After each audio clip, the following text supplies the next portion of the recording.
যাদবপুর বিশ্ববিদ্যালয়ের ৩ নম্বর গেটের কাছে টেকনোলজি ভবনের দেওয়ালে জ্বলজ্বল করছে দেশ বিরোধী স্লোগান। দেওয়ালে লেখা রয়েছে আজাদ কাশ্মীর, ফ্রি প্যালেস্টাইন। যে ভাষা শোনা যায় পাকিস্তানের জঙ্গি সংগঠনের মুখে, সেই ভাষায় দেশের বিরুদ্ধে স্লোগান। যাদবপুরের দেওয়ালে লিখছে কে বা কারা? অশান্তির আবহ যাদবপুরে। তার মধ্যেই নতুন করে রাজনৈতিক চাপানোতর শুরু দেওয়াল লিখনে দেশ বিরোধী স্লোগান জুড়ে।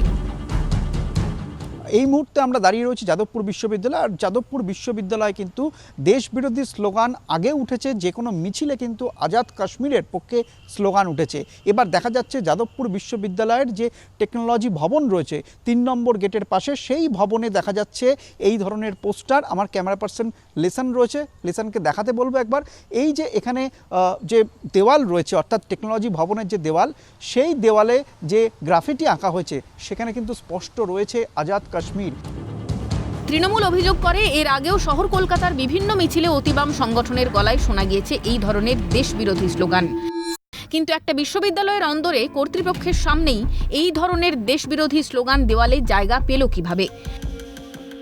জানা যাচ্ছে এই স্লোগান লেখা হয়েছে মাস ৫ আগে। স্বভাবতই প্রশ্ন উঠছে, এতগুলি দিন কি দেশবিরোধী স্লোগান চোখে পড়েনি বিশ্ববিদ্যালয় কর্তৃপক্ষের? কর্তৃপক্ষ এই বিষয়ে এখনও চুপ। এমন কাজে দেশের সার্বভৌমত্ব নিয়ে প্রশ্ন উঠছে।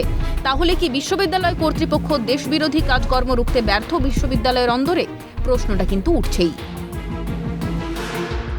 বারবার যাদবপুর বিশ্ববিদ্যালয় সংবাদ মাধ্যমের যে শিরোনাম রয়েছে সেই শিরোনামে কিন্তু এসছে।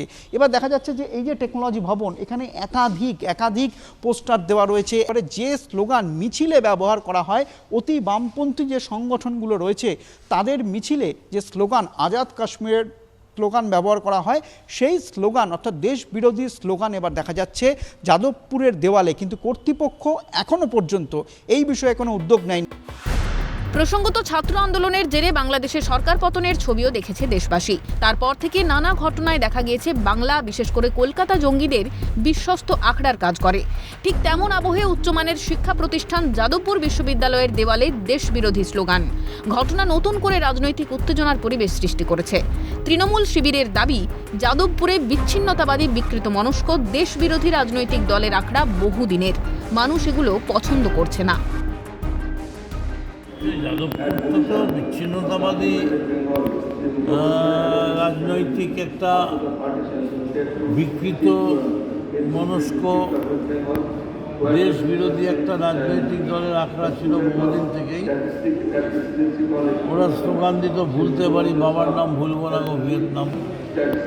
নিজের বাবার নাম ভুলে যাবে, ভিয়েতনাম ভুলবে না, এইসব কথাবার্তা যারা করছে, যারা বলছে, আমার মনে হয় এরা মানুষের থেকে এমনি বিচ্ছিন্ন হয়ে যাবে।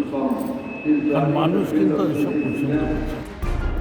অধ্যাপক হিসেবে ওম প্রকাশ মিশ্র জানালেন, এই কাজ গর্হিত, কর্তৃপক্ষের উচিত প্রয়োজনীয় পদক্ষেপ গ্রহণ করার। কাশ্মীর ভারতবর্ষের অবিচ্ছেদ্য অংশ।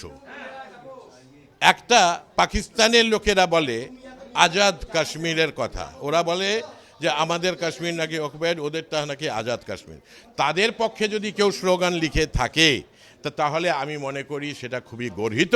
বিশ্ববিদ্যালয় কর্তৃপক্ষের উচিত যে ইমিডিয়েটলি অ্যাকশন নেওয়া, পোস্টারগুলিকে সরানো।